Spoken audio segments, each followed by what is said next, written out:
Hi, welcome. Thanks for joining us and spending time with us today. I'm here with my friend Lark.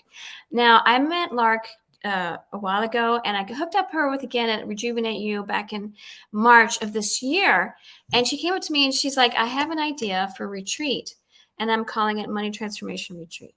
So, Lark, where did you come up with that idea? What was your You, thinking? you know what? I want to transform people's minds about money. And I remember when I was telling you and a couple other people, I want to call it money transformation. Both you and this other person were like, "Ooh, can we call it wealth or abundance or things like that?" And I said, "No, we need to use the word money." And why do you think that is? Yeah, why? Okay, so I could see like abundance. You might be more expanding behind money. Money is very specific. Why was it? Why were you like keen? Needs to be It focused on money. Yeah, because what other word in the language of mankind is there more emotional charge around other than nothing, money? And nothing. that's the thing. I was like, I really want to trigger people. I want to help them see where they're blocking themselves, where they're closing themselves off to money, and take this negativity around money, take it away, and help people understand their blocks and move forward.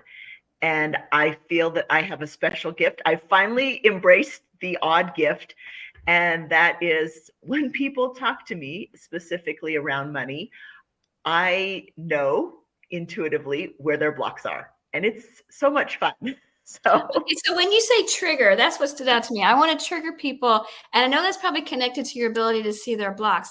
How mhm. does that work? How does it work when you trigger somebody and then see their what is that? What would that experience be like? Yeah. Well, for example, like think about you. We've done two different hot seats with you where I've talked to you about your money, and I say certain things, and then it's like suddenly you're like you get triggered, and you're like, "Oh my gosh, that just makes me so angry." And I'm like, "Yay, we found it."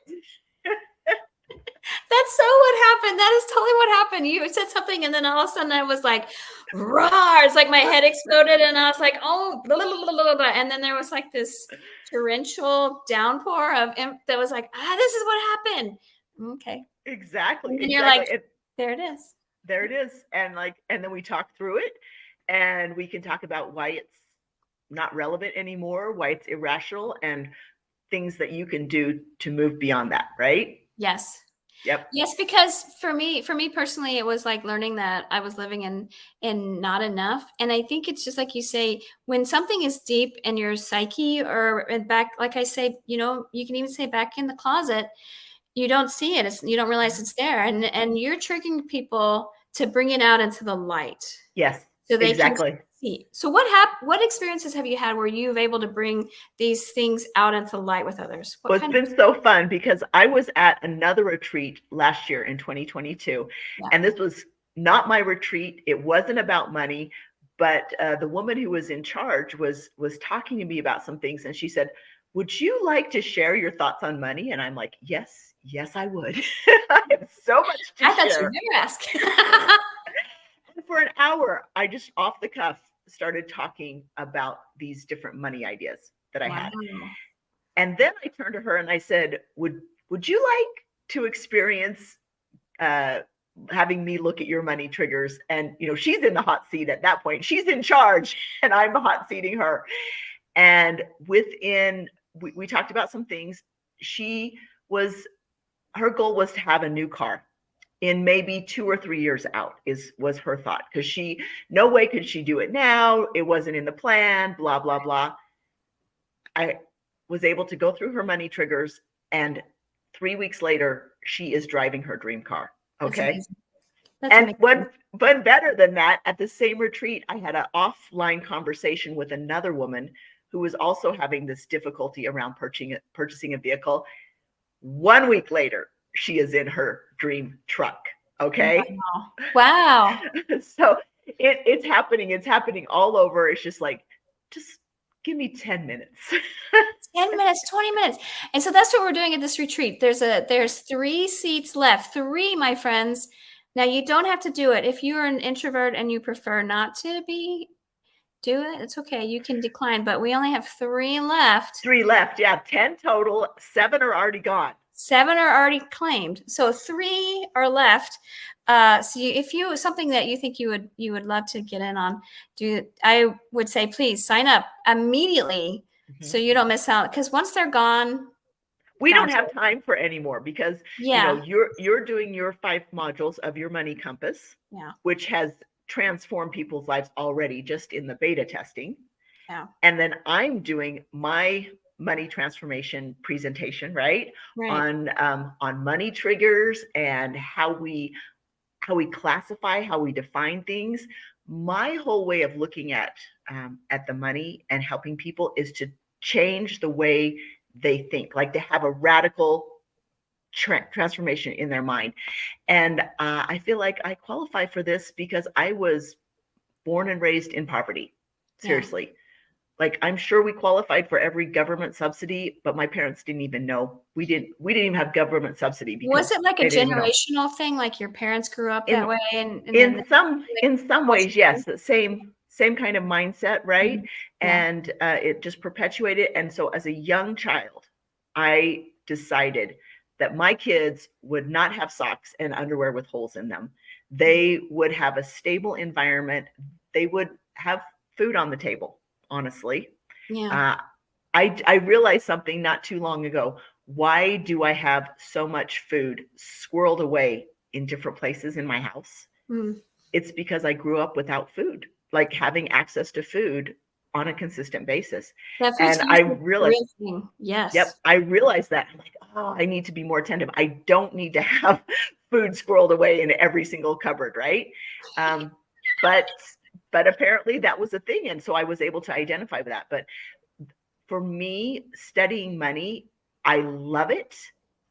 I am always reading a book about raising my vibration around money, changing what is cutting edge with how I can change. And I've literally gone from poverty to becoming a multimillionaire. Yeah. Because of the things I changed. Yes. Yeah. So in order to do that, so sometimes people would have a lot of money, but they're still living in scarcity. Yeah. They're still in fear. So this is something that's I would think, very mental, where you're really changing your mindset. Yes. And is that what you're going to be teaching us at the retreat, is kind of how to change that thinking? Yes. We're going to be talking about things and identifying certain ways we currently look at money. Yeah. And then say, okay, let's look at it a different way. Do you remember that little exercise that I had you go through just with writing something out about your thoughts about money? And then I had you switch it and you were like, oh my gosh, my mind is blown. Yes. Yes. So we're doing that at the retreat. Oh my gosh, I can't wait. Can't wait. Yeah. I'm excited to share everything that I've learned. And here's something else. Okay. So as some people might know, my 19-year-old son died by suicide 4 years ago. And I've been on this path of like peace, love, and joy. I just want to help people come closer to God. Right. Right. Well, and I've not been wanting to talk about money because to me, that's so earthly and all of this. Not too long before I came to talk to you about this, God said, people cannot come to peace, love, and joy if they can't feed their family and they don't have a roof over their head. Right. And I'm like, well, I'm self-appointed who has gone through everything, and I've learned how to overcome much of this poverty mindset, change my life. And so that's my gift, that I'm helping other people because I want to get them to peace, love, and joy. Right. But we need to have the stability first. Yeah, you need to, right. You change your mindset over scarcity. Change the way you see things. Go from not enough to I have enough. Do the whole mindset thing, which is so important. And like you said, if you're living, you could have millions of dollars, but if you're living in scarcity, you're not in peace, love, and joy. No. You're not, you know. And right. And how can you feel those more elevated if you're living in your amygdala, like in the fight or flight? How can you experience those higher frontal cortex thoughts? Right. Yeah. It's learning how to get out of that and starting wherever you are. You can feel better right this second based on your choices right now. Okay, give us a one tip thing that we can do right now, like a teaser, so that everybody's like, "This is so yummy. I want to come to the retreat because you Oh, want to come. I promise you. And even if you can't come this one, you're gonna want to come in March because it's gonna be dope." Same. yes. Okay, what's Okay. 1 minute? So here's something I would just want to say. You know what? The difference between like average Joe and multimillionaire, there's really not that many more creature comforts that we can enjoy between the two, honestly. Okay. So this is what I would say. Enjoy the moment. If that means sitting at a cafe and Mhm. having a drink and people watching, and you are enjoying the ambiance Mhm. and having time, because time is huge, right? You can't Yes. you can get more money, you can't get more time. So And you're true. sitting there and you're in a place that you enjoy and you are enjoying that moment. Yeah. That's an abundant moment. You're living in abundance, right? Oh, And yeah. another thing is, let's say, think of like a beautiful place or a building that Mhm. just screams wealth to you. I'm going to say the Grand America Hotel in Salt Lake City. I love that hotel. I love that. Okay, keep going. Okay, I'm so a let's tourist, say and you had me at Grand American. Keep going. so let's say that you decide to have they have a high tea there in the afternoon, Yeah. or you decide to just walk through or sit in the foyer, and Mhm. you're basking in all of this abundance and Gorgeous. wealth and feeling it, right? Yes. That's where you start. It Oh, doesn't cost you anything to sit in their lobby. that's You right. go to a place that means abundance to you and you start to feel it. Yeah.